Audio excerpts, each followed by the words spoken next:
મિત્રો, શું તમે જાણો છો કે ક્યારેક શરદી ઉધરસની દવા લીધા પછી માસિક વહેલું આવી શકે છે? મારી ઓપીડીમાં ઘણા બધા બહેનો એવી ફરિયાદ કરતા હોય છે કે મેડમ, શરદીની દવા લીધી એટલે માસિક વહેલું આવી ગયું, માસિક વધારે આવે છે.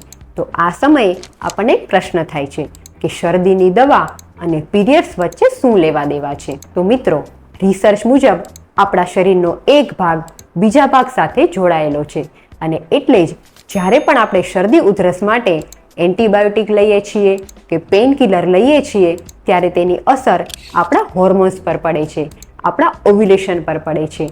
અને આયુર્વેદ મુજબ પણ કેટલીક દવાઓ આપણા શરીરમાં પિત્ત દોષને વધારે છે, જેની અસર આપણા પીરિયડ્સ પર પડે છે. અને એટલે જ જ્યારે પણ શરદી ઉધરસની દવા લેવામાં આવે ત્યારે કેટલીક વખત માસિક વહેલું આવી જાય છે અથવા તો સ્પોટિંગ ચાલુ થઈ જાય છે. તો મિત્રો, ખાસ ધ્યાન રાખો કે જ્યારે પણ શરદી ઉધરસની સમસ્યા થાય ત્યારે પોતાની જાતે દવા લેવાને બદલે ડૉક્ટરની સલાહ અનુસાર જ દવા લેવાનું રાખો અને સાથે ડૉક્ટરને એ પણ જણાવો કે મને દવા ગરમ પડે છે અને તેને કારણે મને માસિક વહેલું આવી જાય છે. આમ કરવાથી તમે આ સમસ્યાથી બચી શકશો. શું તમને પણ આવો કોઈ અનુભવ થયો છે?